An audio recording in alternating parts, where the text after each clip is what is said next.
Je, unaweza kufikiria kwamba mke anayekupenda anaweza kukutazama machoni na kukuambia ninakupenda, kisha akuchome nyuma kwa kisu pamoja na mtu ambaye usingewahi kushuku hata kidogo? Labda ndiyo. Lakini mimi nilidhani haiwezekani. Nilikuwa na kila kitu: shamba la mizabibu linalostawi katikati ya milima yetu, sifa kati ya wazalishaji bora zaidi, na ndoa ambayo kwa macho ya kila mtu ilionekana imara kama divai iliyokomaa kikamilifu. Nilijenga maisha yangu kwa mikono yangu mwenyewe, nikibadilisha kipande cha ardhi kuwa kitu cha ajabu.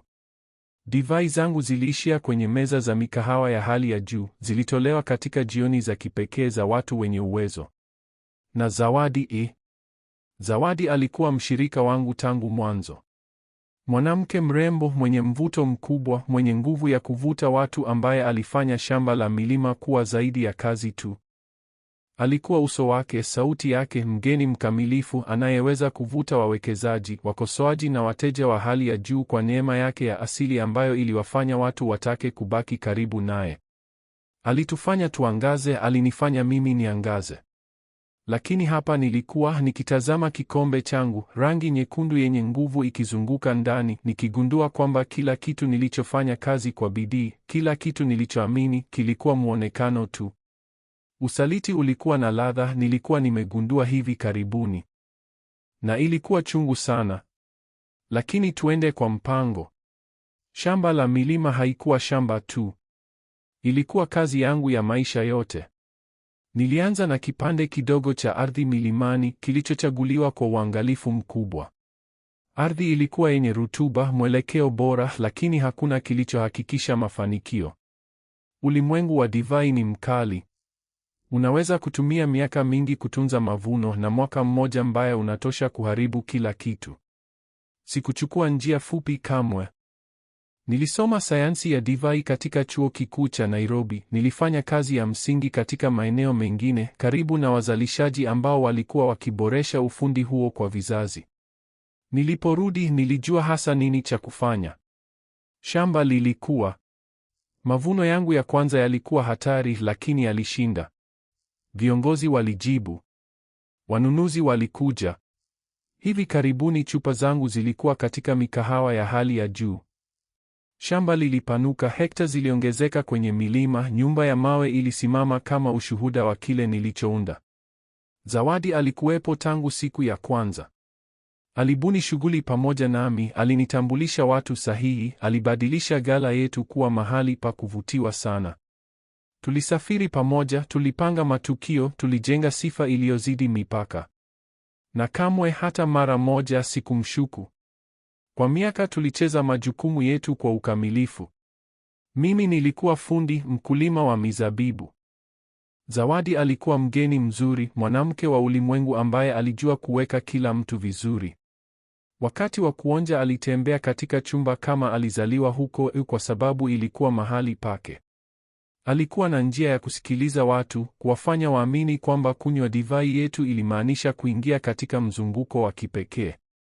Tuliishia kwenye magazeti na majarida, katika huduma juu ya wanandoa wanaofanya divai kuwa kubwa.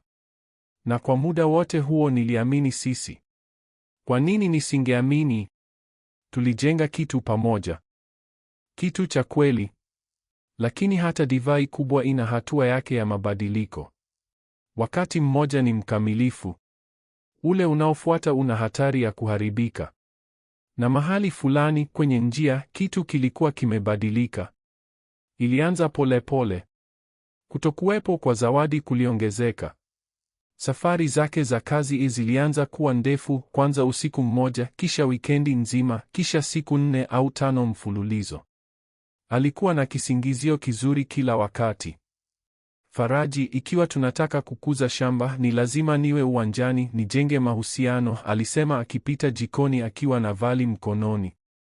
Wewe shughulikia mizabibu na divai. Niachie mimi sehemu nyingine. Mwanzoni niliacha tu. Zawadi alikuwa amekuwa akishughulikia wawekezaji na wasambazaji kila wakati. Alikuwa hodari sana. Lakini kitu kilikuwa hakiko sawa. Sauti yake ilikuwa imebadilika. Iliwezekana sana, ilisomwa sana, kama alikuwa akicheza sehemu aliyojifunza kwa moyo. Zamani tulizungumza kila kitu: mizabibu, shamba, miradi ya upanuzi. Machweo kutoka kwenye balkoni yetu yalikuwa wakati wetu, kikombe mkononi, tukiangalia mistari ya mizabibu ikigeuka dhahabu. Yeye alisikiliza, aliuliza, alizungusha kikombe kati ya vidole vyake nilipokuwa nikiongea. Lakini sasa alipokuwa yupo, alionekana yuko mbali. Nilimuuliza jinsi ilivyokwenda safari, alijibu kwa maneno mafupi tu. Vizuri.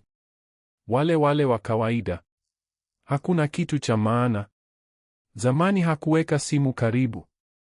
Sasa hakuiacha skrini ikiwa inatazama chini kila wakati.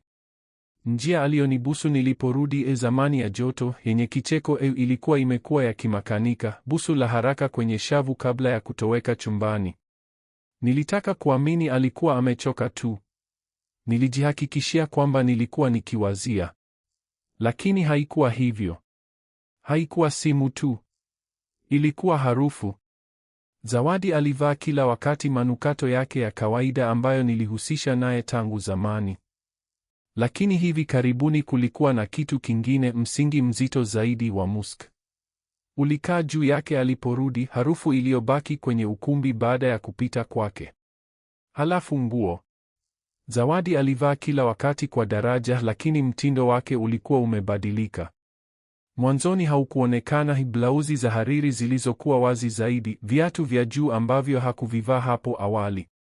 Zamani alivaa kwa ajili ya shamba, kwa mikutano katika gala au matembezi kati ya mistari ya mizabibu. Sasa alivaa kwa ajili ya kitu kingine. Na alibadilisha nguo kila wakati kabla ya kurudi. Jioni moja baada ya safari nyingine ndefu aliingia, akaweka vali karibu na mlango. Alikuwa kwenye simu akicheka, akiongea kwa sauti ya vijana zaidi, yenye uhai, kama Zawadi ambaye sikuwa nimeona kwa miezi. Kisha akaniona. Tabasamu lake lilitoweka haraka sana kama halikuwepo kamwe. Lazima niondoke, alinong'ona kwenye simu. Nitakupigia baadaye. Alifunga. Akapita mkono kati ya nywele zake. Akalazimisha tabasamu. Habari mpenzi. Siku ndefu. Kama sikuwa nimeona kwamba katika sekunde moja alikuwa amegeuka mwanamke mwingine mbele ya macho yangu. Ningetaka kumuuliza alikuwa akiongea na nani. Ningetaka kusisitiza, kudai jibu. Lakini sikufanya. Kwa sababu sikuwa tayari kusikia uongo. Asubuhi iliyofuata nilitembea kwenye mizabibu peke yangu. Jua lilikuwa linainuka polepole nyuma ya milima, likitoa rangi ya dhahabu kwenye mashamba. Mistari ya mizabibu ilisimama imara, ya uaminifu. Hao hawakudanganya. Hao hawakubadilika. Walirudisha hasa kile walichopokea. Zawadi, kinyume chake, alikuwa akinitoroka. Au labda alikuwa amekwisha ondoka. Kwa vyovyote haikuwa tena suala la kujiuliza kama kulikuwa na kitu. Ilikuwa suala la ni muda gani bado ningeendelea kujifanya sioni. Ugunduzi ulilipuka kama chupa inayovunjika. Ilikuwa jioni ya joto, ya majira ya joto, ya zile ambapo milima yote inaonekana imezama katika dhahabu. Shamba lilikuwa linapiga kelele za mazungumzo, vikombe vilitulia chini ya mwanga laini wa taa zilizoning'inia kati ya mistari ya mizabibu. Wageni walizunguka kati ya vituo vya kuonja, wakionja mavuno mapya, wakizungusha, wakinusa, wakikubali kwa furaha. Ingepaswa kuwa jioni kamilifu. Lakini nilisikia mazungumzo yaliyonong'onwa kati ya kicheko na manung'uniko hapo nyuma ya kituo nilipokuwa mimi. Na hapa niliwaona mwezi uliopita. Otieno. Hapana, siamini. Ninasema kweli. Na haikuwa chakula cha kazi, niamini. Vidole vyangu vilishika kikombe kwa nguvu. Jina hilo lilinipiga kama ngumi kifuani. Otieno. Nilidumisha sura ya utulivu, nikageuka kidogo kuwaona vijana wawili wa gala waliokuwa wakizungumza kwa siri. Mmoja alikuwa mwanafunzi wa chuo kikuu cha Nairobi, kijana aitwaye Isa. Mwingine alikuwa Bakari, mmoja wa wakulima wangu wa mizabibu wenye uzoefu zaidi. Hakuna hata mmoja aliyekuwa ameniona bado. Sijui basi, Isa alisema akitikisa kichwa. Sidhani ni hadithi ya aina hiyo. Udhani? Acha basi, Bakari alijibu akishusha sauti zaidi. Umeona jinsi alivyocheka, jinsi alivyomgusa mkono. Haikuwa kazi. Ilikuwa Isa aliinua macho na kukutana na yangu. Katika sekunde moja akawa mweupe kama kitambaa. Bakari aligeuka, mdomo ukafungwa aliponiona hapo. Nilichukua kinywaji polepole na kutabasamu. Kuna kitu mnataka kushiriki ninyi wawili? Niliuliza kwa sauti tulivu, karibu ya kucheka. Isa alitikisa kichwa haraka sana, karibu ya kuchekesha. Hapana, Bwana Faraji. Hakuna. Tulikuwa tukicheza. Tukicheza, nilirudia nikizungusha divai katika kikombe. Ndiyo hasa, Bakari aliongeza haraka, mikono juu kama kufuta kile nilichosikia. Nilishikilia macho yao kwa muda kidogo, kisha nikacheka polepole. Vizuri, sitaki kuvuruga furaha yenu. Jioni njema. Niliondoka hatua polepole za kawaida, moyo ukipiga kwa nguvu dhidi ya ubavu. Maneno yalizunguka kichwani mwangu tena na tena. Zawadi. Otieno. Otieno Wekesa.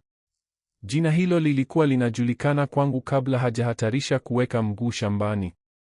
Mtaalamu wa divai mwenye mvuto mkubwa, akili kali na ujuzi mkubwa wa divai, alikuwa amefanya kazi ya kushauri mikahawa ya hali ya juu, kisha kurudi tena. Aina ya mtu anayekufanya uhisi maalum kwa kuongea nawe tu, anayeweza kubadilisha divai ya kawaida kuwa kitu cha ajabu kwa maneno sahihi. Ilikuwa Zawadi aliyenitambulisha. Faraji, lazima tuwe mbele, aliniambia. Otieno ana hisia za ajabu za mwenendo. Anaweza kuleta wateja wachanga, mawazo mapya. Sikupinga. Alikuwa hodari. Na ikiwa Zawadi alifikiri angeweza kusaidia shamba la milima, nilimwamini. Kwa mwaka mmoja alikuwa katika matukio yetu yote. Daima mzuri, daima vizuri, kama alikuwa amekuwepo kila wakati. Lakini sasa nilimwona tofauti. Usiku huo, baada ya kuonja, wageni wakiwa wameondoka, nilikaa peke yangu katika ofisi yangu, nikitazama uso wa meza uliong'aa. Taa moja tu ilitoa mwanga wa joto, hewa ilikuwa imejaa harufu ya vitabu vya zamani na mbao. Ningepaswa kuacha. Ningepaswa kuhifadhi mazungumzo kama uvumi. Lakini sikuweza. Hisia zilinilia kwamba kulikuwa na kitu nilichokataa kuona. Nilifungua drawer ya meza ya Zawadi. Kila kitu kilikuwa kwa mpangilio mkamilifu kama yeye. Nyaraka zilizowekwa kwa uangalifu, kadi za biashara, ajenda ya ngozi yenye herufi zake za mwanzo. Nilizipepea polepole kwa utaratibu, nikitafuta kitu ambacho sikujua. Halafu chini ya rundo la ankara za kampuni nilipata folder. Gharama za kitaalamu. Koo langu lilifunga nilipoitoa na kuiweka mbele. Risiti ya kwanza ilikuwa ya hoteli ya anasa, moja ya mahali pa gharama kubwa. Nilifuata tarehe kwa kidole. Wiki 3 zilizopita, usiku mmoja ambao Zawadi aliniambia alikuwa akikutana na wasambazaji. Ya pili ilikuwa ya mgahawa wa hali ya juu, taa laini, muziki wa jazz chini, aina ya mahali pa mazungumzo ya siri mbele ya divai kubwa. Niligeuza ukurasa. Hoteli nyingine za anasa. Zote zilizohifadhiwa kwa usiku wawili. Zawadi hakuchukua kamwe vyumba vya gharama kwa ajili yake mwenyewe. Alichukia kutumia pesa kwa chumba alipoweza kurudi jioni ile ile. Isipokuwa kama hakuwa peke yake. Niliendelea. Duka la Vito. Baa ya kokteli iliyokuwa wazi hadi usiku sana. Gari lenye dereva lililokuwa linazunguka baada ya usiku wa manane. Kila kitu kilikuwa pale, baridi, kisichoweza kupingwa. Vidole vilishika kingo za karatasi, pumzi polepole na ya kawaida. Nilikuwa nimetumia maisha yangu kuunda divai, kujua hasa lini kuacha kupumzika, lini kuacha muda ufanye kazi yake. Lakini pale hakukuwa tena na kusubiri. Hakukuwa tena na kukomaa polepole. Nilikuwa na ushahidi. Na hivi karibuni Zawadi na Otieno wangejua pia. Sikulipuka. Sikupiga kelele. Ingekuwa rahisi sana. Ingekuwa inayotarajiwa sana. Zawadi alikuwa akitarajia kelele, ugomvi, hasira ambayo angeweza kuzima kwa majibu yake yaliyotayarishwa na nusu ukweli wake. Lakini sikumpatia hiyo. Nilikuwa nimetumia maisha yangu kudhibiti uvumilivu. Divai haifanyi kuwa ya kipekee kwa siku moja. Unailegeza. Unasubiri. Unaacha muda ufanye kazi. Na ndivyo hasa nilivyokusudia kufanya sasa. Jioni kubwa ya kila mwaka ya Shamba la Milima ilikuwa tukio linalotarajiwa zaidi la msimu, aina ya jioni inayoandikwa kwenye kalenda miezi mapema. Wawekezaji, wakosoaji, wataalamu wa divai, watu mashuhuri, majina yote muhimu katika divai yangekuwa pale, yakitoa salamu chini ya taa na mwanga laini. Mikataba ingefungwa, sifa zingeimarishwa, na ikiwa kila kitu kingeenda kulingana na mipango, hesabu ingefanywa mbele ya macho yao. Nilichukua simu na kumpigia Otieno Wekesa. Otieno, rafiki yangu, niliambia kwa sauti ya joto, karibu ya furaha. Ni muda mrefu sana. Alisita kabla ya kujibu. Kidogo, lakini nilihisi faraji. Furaha kukuhisi. Kila kitu vizuri shambani. Sauti yake daima laini, yenye mvuto bila juhudi. Vizuri sana. Tunajiandaa kwa jioni. Na wewe, bila shaka, lazima uwe pale. Haitaweza kuwa sawa bila wewe. Ukimya mwingine. Nusu sekunde zaidi. Unanipa heshima kubwa, alisema mwishowe. Itakuwa heshima. Niliegemea nyuma, nikitazama rundo la nyaraka zilizopangwa mezani, risiti, picha, ushahidi wa kila uongo. Nilipiga kidole polepole kwenye mbao. Mlete zawadi, niliongeza. Hangeikosa kwa chochote duniani, sivyo? Bila shaka, Otieno alijibu, sauti kidogo kudhibitiwa sana. Niliacha ukimya uendelee kabla ya kuendelea. Itakuwa jioni maalum, niliambia kwa utulivu. Isiyosahaulika. Kumwalika alikuwa hatua ya kwanza tu. Nilihitaji zaidi ya sauti na hisia. Nilihitaji saruji. Hamisi Jumanne alichukuliwa kuwa mpelelezi binafsi bora zaidi wa eneo hili, mwenye busara, mwenye ufanisi. Alipoingia ofisini mwangu hakupoteza muda kwa salamu. Unahitaji nini? Aliuliza akiketi, daftari tayari wazi. Nilimsukuma folda. Ninajua tayari, niliambia. Ninahitaji ushahidi usioweza kupingwa. Alivinjari risiti na picha, akikubali polepole. Wazungu wa ndoa daima ni rahisi, alisema. Watu huishia kuwa wazembe. Unafuata njia, daima inapeleka mahali. Ninataka iwe imefungwa vizuri. Alinitazama kwa muda, kisha akakubali. Nipe wiki moja. Sikujua kusubiri kamwe. Niliendelea na siku zangu kama hakuna kitu.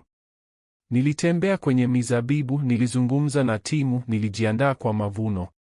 Niliweka mazungumzo na zawadi mepesi yaliyodhibitiwa. Safari ilikuwaje? Niliuliza jioni moja nikimwangalia kutoka upande mwingine wa jiko. Hata hakuinua macho kutoka kwenye kikombe. Inachosha, alijibu. Mikutano mingi sana. Lazima iwe ngumu, nilinong'ona nikizungusha divai kwenye kikombe. Alikubali kwa uzembe, tayari kwenye simu, tayari mahali pengine. Nilichukua kinywaji na kutabasamu ndani yangu. Hivi karibuni. Hamisi alirudi siku chache kabla ya jioni. Aliketi mbele, dosia nene zaidi wakati huu. Ulikuwa sahihi, alisema tu. Niliifungua. Picha ya kwanza, Zawadi na Otieno katika hoteli ya anasa wakiingia pamoja, mkono wake ukigusa mkono wake. Ya pili, katika mgahawa, meza iliyotengwa nyuma, chupa ya divai kati yao.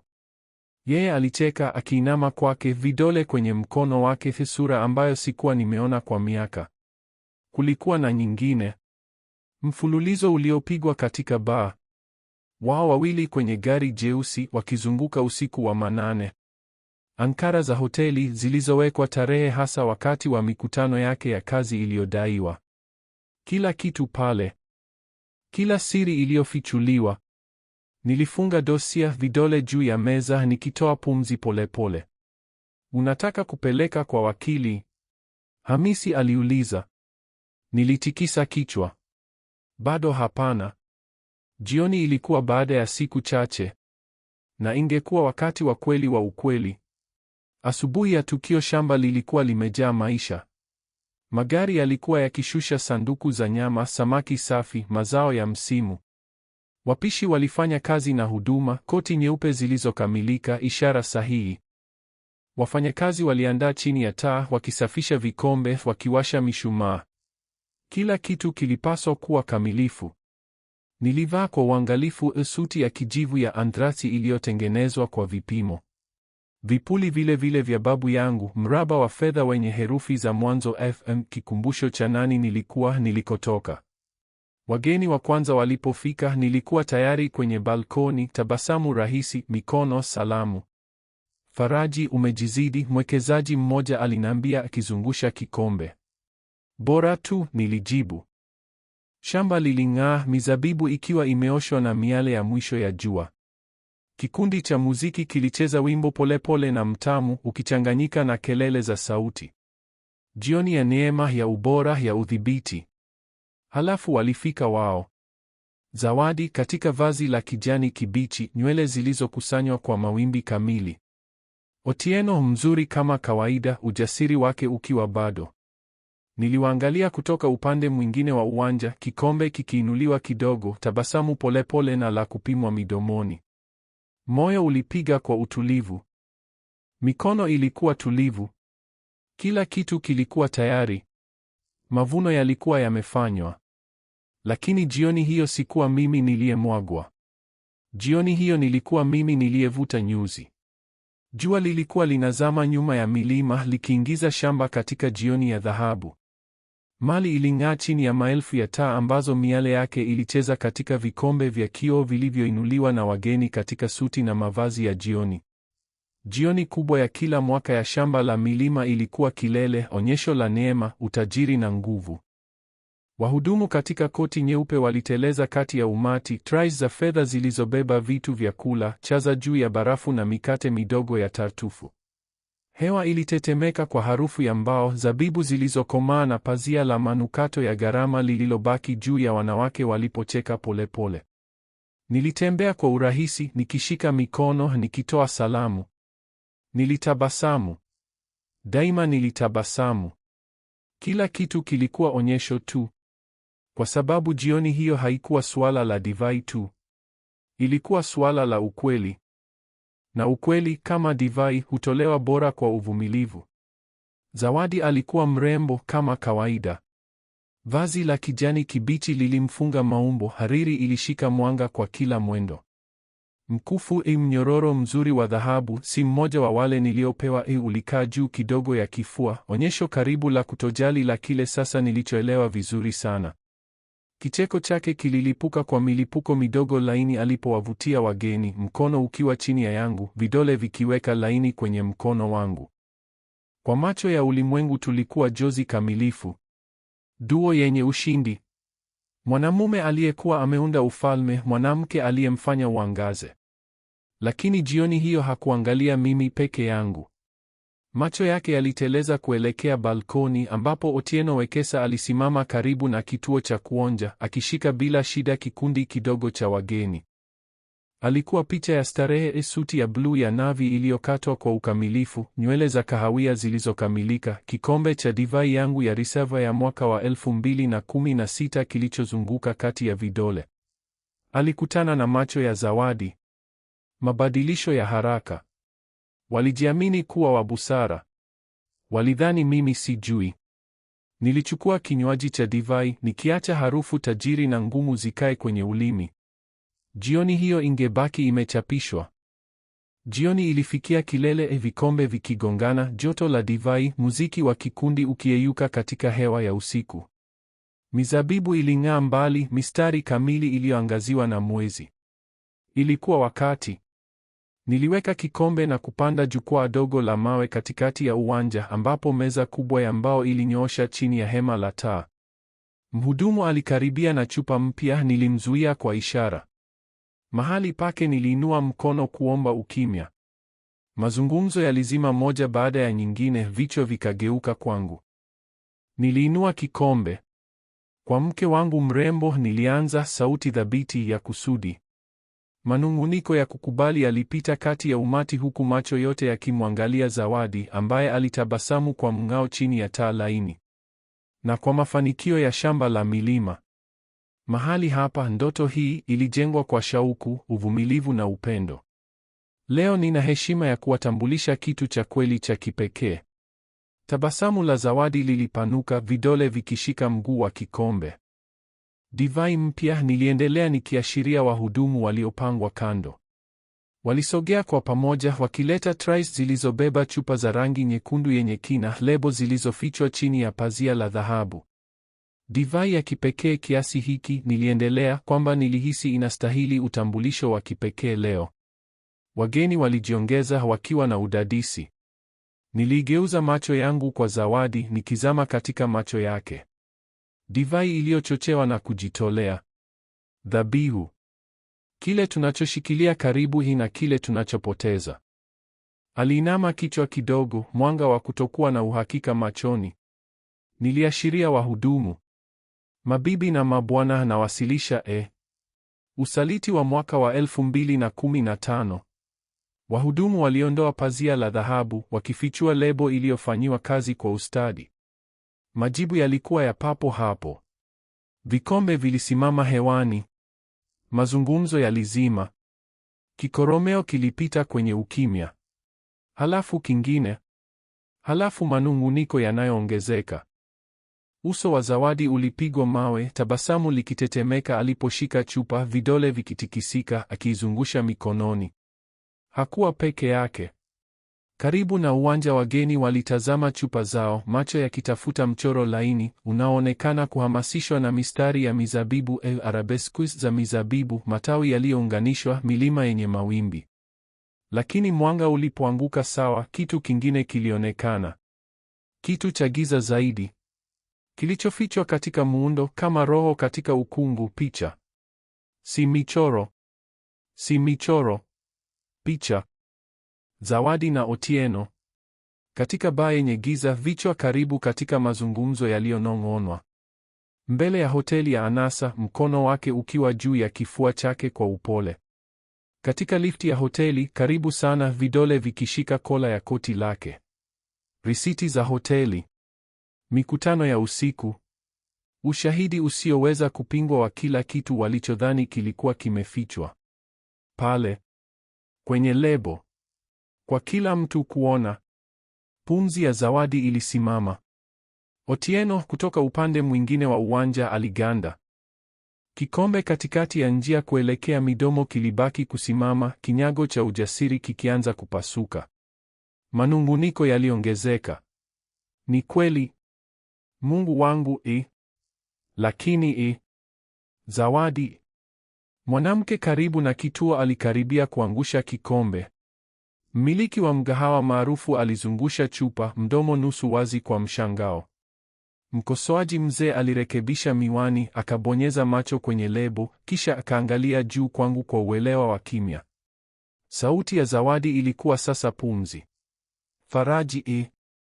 Niliinua kikombe tena nikimkatisha. Kwa ukweli, niliambia, sauti thabiti. Nilikunywa kinywaji.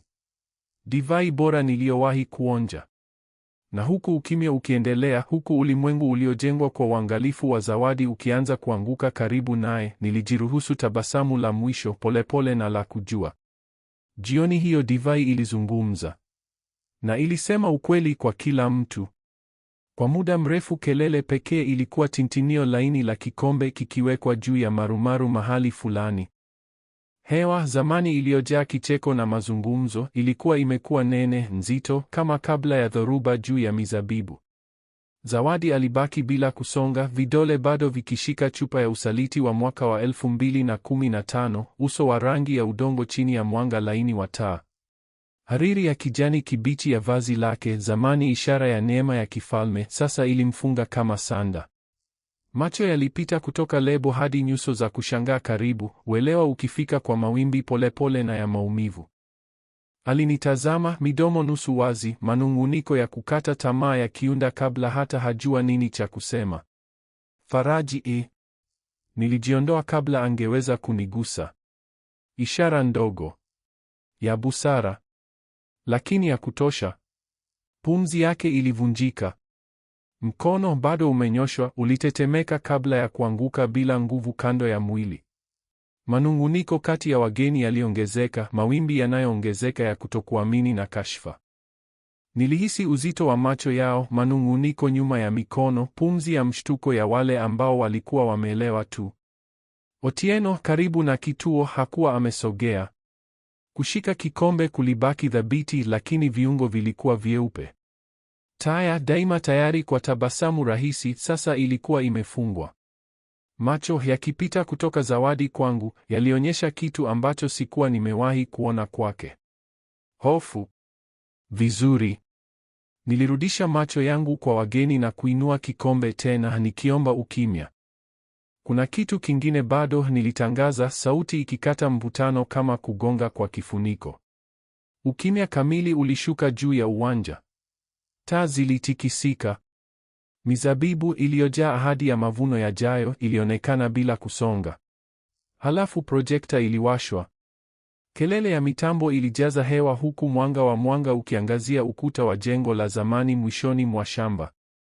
Mawe, kawaida mandhari ya salamu za kimapenzi au picha za harusi, sasa yalitumikia madhumuni tofauti.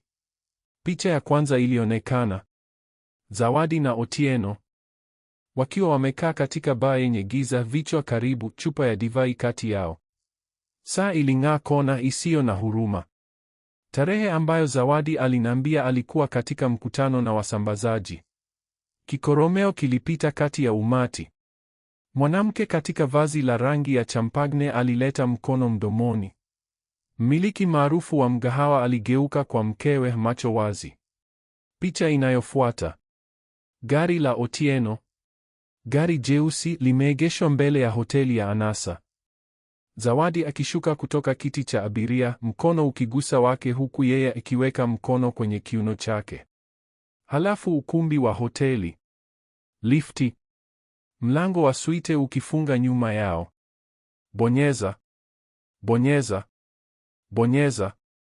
Kila picha mpya ilianguka kama pigo la nyundo, uzito wa ukweli ukibana ulimwengu uliopambwa kwa uangalifu wa Zawadi. Mtu fulani alitoa filimbi ya chini. Mwingine alinong'ona, "Ii Mungu wangu." Otieno alivuta pumzi kwa ghafla, kinyago cha udhibiti kikianza kupasuka. Zawadi, Zawadi wangu masikini, Mwili wote ulitetemeka. Macho wazi yalibaki yamekazwa kwenye picha, kama kukataa tu kungeweza kufuta. Aligeuka kwangu akiomba, "Faraji, tafadhali." Niliinama kichwa nikimwangalia kama unavyoangalia divai ambayo imechukua maderization. "Tafadhali nini?" niliuliza kwa sauti ya udanganyifu ya upole. Pumzi yake ilisimama. Otieno hatimaye alisogea. Alichukua hatua mbele, sauti ya chini na ya haraka. "Faraji, tuzungumze faragani." Nilicheka wakati huo. Kicheko kifupi, tupu. "Faragani?" nilirudia nikieneza mikono kwa umati. "Sidhani faragha inahitajika tena, Otieno." Huko hukuonekana kuwa na wasiwasi sana juu ya busara. Baada ya yote, kicheko kikali cha dhihaka kiliruka kati ya wageni. Vikombe vingine vilitulia, karibu kutoa salamu kwa maafa yanayoendelea. Koo la Otieno lilikuwa na mshtuko. Uso ulikuwa umetiwa giza. Zawadi aligeuka kwa umati akiwa na kukata tamaa. Ni kutoelewana?" alipiga kelele, sauti ya juu sana, dhaifu sana. "Hamuelewi?" Slide mpya ilionekana. Picha ya kamera ya usalama katika korido ya suite, muda mfupi baada ya usiku wa manane. Zawadi. Otieno. Busu. Kadi ya sumaku iliyopitishwa mkononi mwake. Hakukuwa na kutoelewana. Ukweli mtupu tu. Na kila mtu angeweza kuona. Machozi yalionekana machoni pa Zawadi, pumzi fupi na iliyovunjika. Nilimwona akishika kingo ya meza, kucha zilizopambwa zikizama katika kitambaa. Zawadi wa shamba la milima ambaye zamani alitawala kila chumba alichoingia, mwanamke aliyekuwa akiunda ukamilifu kutoka hewani, alikuwa akitengana moja kwa moja. Faraji alijaribu tena, sauti iliyovunjika. "Tafadhali." Niliweka kikombe tupu mezani karibu. Tafadhali nini, Zawadi? Niliuliza kwa utulivu. Alifungua mdomo, hakuna sauti iliyotoka. Alikuwa ametumia miaka kuboresha sanaa ya kugeuza kila hali kwa faida yake. Lakini si wakati huu. Hakukuwa na njia ya nje ya neema. Sauti nzito ilikata ukimya kutoka umati. Unapaswa kuondoka, mtu fulani alinong'ona. Halafu nyingine. Ondoka. Zawadi aligeuka, hofu machoni. Otieno alikuwa amekwisha ondoka, akichukua umbali. Alijua. Hisi uzito wa hukumu, macho juu yake, uhamisho wa kimya lakini wa mwisho ambao ulikuwa umeanza. Jina la shamba la milima lilikuwa na uzito katika mazingira hayo. Na sasa pia usaliti wa mwaka wa 2015. Zawadi alikuwa ametumia miaka kusuka mizunguko yake, kujenga mahusiano, kutawala sanaa ya kipekee. Na sasa alikuwa nje. Peke yake. Kwa mara ya kwanza maishani, hakuna mtu aliyetaka kuonekana naye. Nilichukua kikombe kingine, nikizungusha kioevu cha rubi. Divai, niliambia nikiinama kidogo kikombe kuona jinsi mwanga ulivyoangaza vazi lake, daima husema ukweli.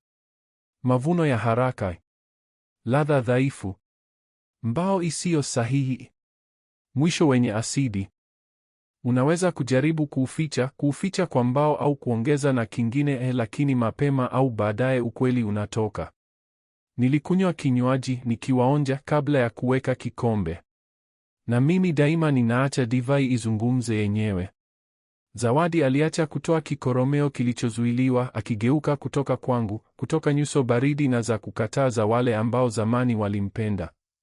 Halafu bila neno tena alikimbia usiku. Ukimya alioacha ulikuwa wa kutisha. Niliinua kikombe mara ya mwisho, sauti thabiti isiyotikisika. Kwa ukweli. Na nilikunywa. Hewa ya usiku ilikuwa imejaa harufu ya divai na kashfa. Manung'uniko yaliendelea bado katika umati, manong'ono nyuma ya mikono iliyotunzwa na tabasamu za hali. Hakuna mtu aliyekuja kama angetazama mimi, Zawadi au magofu ya sifa yake yaliyokuwa yakivuta moshi karibu naye. Lakini sikuwa nimekamilisha. Kulikuwa na kinywaji cha mwisho katika chupa hiyo. Niligeuka kwa Zawadi, nikiingiza mkono kwenye koti. Vidole vilipata bahasha laini na ngumu, yaliyotayarishwa kwa uangalifu sawa wa mavuno makubwa.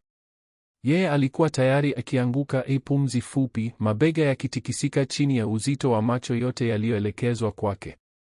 Lakini alikuwa bado hajafikia chini. Ningehakikisha anafika.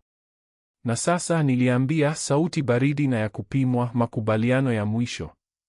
Nilimpa bahasha. Kwa muda hakusogea. Halafu, kwa mikono inayotikisika aliichukua.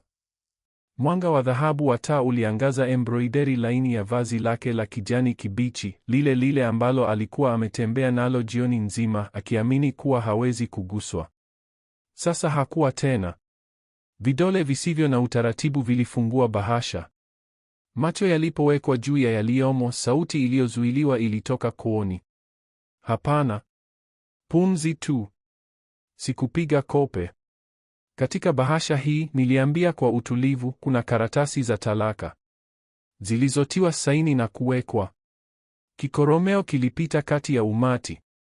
Mwanamume karibu na kituo alipuliza, akitikisa kichwa. Mwanamke katika vazi la lulu aligeuka kwa mumewe, akinong'oneza kitu kilichomfanya akunje uso. Zawadi alitazama nyaraka kama alikuwa amepigwa. Midomo iliunda maneno ya kimya, ikitafuta chochote kinachoweza kugeuza kisichoweza kugeuzwa. Sikumpatia muda. Mfumo wa mali, niliendelea nikielekeza kwa umati, unasema wazi kwamba usaliti unahusisha kupoteza kila mali ya pamoja. Otieno aliganda. Kichwa cha Zawadi kiliinuka kwa ghafla, pumzi ya haraka na isiyo ya kawaida. Hapana, alirudia, sauti iliyovunjika. Faraji, nakusihi. Nilimpuuza. Kuanzia asubuhi ya leo, nilitangaza, shamba la milima na kila kitu tulichojenga pamoja ni yangu 100%. Ukimya uliofuata ulikuwa kamili. Kwa mara ya kwanza jioni hiyo Zawadi alielewa kweli. Alikuwa amepoteza kila kitu. Mkono ulishika karatasi kwa nguvu kiasi kwamba kingo zilikunjika. Faraji, tunaweza kuzungumza? Aliomba, sauti inayotikisika. Si lazima. Ndiyo, ni lazima, nilikata. Mdomo ulifunguka. Ukafungwa. Mwanamke yule aliyekuwa ametawala sanaa ya udhibiti, ambaye kwa miaka alikuwa amesuka ukamilifu kama mtandao, alikuwa akitengana mbele yangu, mbele ya kila mtu. Ulimwengu wake uliotunzwa sana haukupasuka tena. Ulikuwa umepuliziwa. Huwezi kufanya hivyo, alinong'ona. Niliinua kisigino cha jicho. Tayari imefanywa. Pumzi iliongezeka, kifua kikiongezeka kwa mishtuko. Aligeuka akiwa na kukata tamaa, akitafuta umati kwa msaada. Lakini hakuna mtu aliyesogea. Wanaume ambao zamani walimla kwa macho, ambao walining'inia midomoni mwake katika jioni kama hiyo, waligeuza macho, wakikataa kukutana na yake. Wanawake wengine wameridhika, wengine wameaibika, walibaki kimya. Zawadi alikuwa ametumia miaka kujifanya hawezi kuguswa. Na sasa hakuna mtu aliyetaka kubaki katika magofu. Huku Zawadi akianguka, Otieno alikuwa amebaki baridi ya kutisha. Niligeuka kwake. Na wewe, niliambia, sauti ya ghorofa. Mabega yaliinuka. Nilimchunguza nikiangalia jinsi ujasiri wake mzuri ulivyoyumba sasa chini ya uzito wa kosa ambalo hangetoka nalo tena kwa mvuto. Otieno Wekesa alikuwa amejenga kazi yake yote juu ya kuwa mtu ambaye kila mtu alitaka katika chumba. Mtaalamu wa divai mwenye mvuto, golden boy wa divai, yule aliyekufanya uhisi muhimu kwa kukuambia neno tu. Lakini jioni hiyo, kitu pekee kilichohisiwa karibu naye kilikuwa chukizo. Alimeza kwa shida, akibadilisha uzito kutoka mguu mmoja hadi mwingine. Faraji, Niliinama kichwa. Kuna kitu cha kuongeza? Misuli ilitikisika kwenye taya. Alitupa jicho karibu, kama kutafuta njia ya kutoroka. Tatizo hakukuwa. Uangalifu wa umati ulikuwa umehamia kabisa kwake. Na ikiwa kuanguka kwa Zawadi kilikuwa onyesho, lile la Otieno lilikuwa kitu kingine. Wanaume kama yeye huishi kwa kuadmiriwa, kwa kutamaniwa. Na pale nilihisi mabadiliko kwa wakati halisi. Macho, manung'uniko, uelewa wa kimya wa kila mtu mwenye ushawishi katika chumba hicho kwamba Otieno Wekesa hakuwa tena mtu wa kushirikiana naye. Alikuwa amekuwa sumu. Alikuwa na uhusiano na mke wa mwingine. Na si mwingine yeyote. Mimi, mmiliki wa moja ya mashamba yenye heshima zaidi. Mwanamume ambaye alikuwa ametumia saa moja kumharibu hadharani. Otieno alikuwa daima mtu ambaye watu walitaka kumjua. Sasa hakuna mtu aliyetaka kuonekana naye. Nilichukua kikombe cha mwisho kilichojaa usaliti wa mwaka wa 2015 kilichowekwa mezani karibu. Nilikizungusha polepole, nikiacha rubi yenye kina kufunika glasi, nikiangalia jinsi ilivyoshika mwanga kabla ya kuinua juu. Kwa masomo yaliyojifunza, niliambia kwa utulivu. Nilikunywa kinywaji polepole. Tajiri. Muundo. Ngumu. Niliweka kikombe na kugeuka kwa Zawadi. Alikuwa kimya sasa, akitazama karatasi mikononi, kifua kikiongezeka kwa kasi ya wazimu. Kwa miaka alikuwa malkia wa ulimwengu huo. Alikuwa amekanyaga mizabibu hiyo kama ilikuwa yake. Na sasa alikuwa mgeni tu katika mahali ambapo hangekuwa tena wake. Mkono wa Otieno ulitetemeka kando. Niliona msukumo kumgusa mkono, kumfariji. Lakini hakufanya. Kwa sababu hata yeye alijua. Hilo lilikuwa kuangamia kwake. Ilikuwa wakati wake wa kuzama. Na mimi nilikuwa nimetumikia kikombe cha mwisho. Nilichukua divai yangu, nikigeuza migongo kwa wote wawili. Yaliyopita yalikuwa yamewekwa chupa na kutolewa. Mustakabali ungekuwa wangu peke yangu. Kashfa ilipita kama moto. Wale ambao zamani walinong'oneza jina la Zawadi kwa heshima sasa walilitamka kwa sauti ya uvumi wa kashfa wakati wa chakula cha jioni au jioni za marehemu. Ufalme wake uliojengwa juu ya mvuto, mahusiano na udanganyifu uliotunzwa kwa uangalifu ulianguka kwa siku chache. Na sikuwa na haja tena ya kusogeza kidole. Ukweli ulikuwa umefanya kila kitu. Kwa miaka Zawadi alikuwa mwanamke wa kujulikana katika miduara ya hali ya juu. Alipanga kuonja, alipokea katika jioni za kipekee sana, alitembea kwa urahisi kati ya matajiri na wenye nguvu. Sasa alikuwa amesahaulika. Mialiko ilikoma. Simu zilibaki bila majibu. Alikuwa ametumia miaka 10 kuingia katika tishu za mitandao yenye heshima zaidi ya divai, na nyuzi zilipoanza kutoa, hakuna mtu aliyesogeza kidole kuzifunga tena. Mara ya mwisho niliyosikia juu yake alikuwa amekodisha nyumba ndogo mbali na nyumba ya shamba la milima ambayo zamani alichukulia kuwa yake. Alikuwa akijaribu kuanzisha tena biashara yake ya matukio ya anasa, akiwasiliana na marafiki wa zamani, wawekezaji wa zamani. Lakini hakuna mtu aliyetaka tena kuona jina lake likihusishwa na lake. Si baada ya usaliti wa mwaka wa 2015. Si baada ya ulimwengu mzima kuona yeye alikuwa nani kweli. Ikiwa Zawadi alianguka, Otieno alivutwa katika shimo pamoja naye. Katika wiki zilizofuata jioni, manung'uniko yalimfuata kama kivuli katika kila enoteka, kila chumba cha kuonja. Sifa yake zamani iliyokuwa safi ilikuwa imekasirika. Huaminiwi tena mtaalamu wa divai anayekosa usiri. Mikahawa ya hali ya juu iliyomkaribisha kwa mikono wazi sasa ilimweka mbali. Wazalishaji wakubwa waliacha kujibu simu zake. Hata watoza binafsi, wale waliomlipa vizuri kwa uteuzi wa kipekee, hawakutaka tena kushughulika naye. Inaonekana mvuto una mipaka. Na katika ulimwengu wa divai sifa ni kila kitu. Kushuka kwake kulikuwa kimya, bila onyesho la kushindwa hadharani kwa Zawadi. Lakini kwa njia yake ilikuwa mbaya zaidi. Kwa sababu ikiwa Zawadi alikuwa daima amezungukwa, Otieno alikuwa na yeye mwenyewe tu. Na sasa hakuwa na kitu tena. Huku Zawadi na Otieno wakizama katika usahaulifu, mimi nilistawi. Shamba la milima lilikuwa linaheshimiwa kabla, lakini baada ya jioni likawa hadithi. Kulikuwa na vita kwa usaliti wa mwaka wa 2015. Kile kilichoanza kama ujumbe kisasi kilichopangwa kwa uangalifu kilikuwa kimekuwa jambo la ajabu kwa saa chache.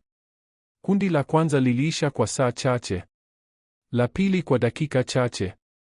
Watu mashuhuri, wajasiriamali na watoza wa kimataifa waligombea chupa. Hata masoko ya nje, kawaida ya baridi kwa divai, yalichukua kumbukumbu. Kwa mara ya kwanza shamba la milima haikuwa divai kubwa tu.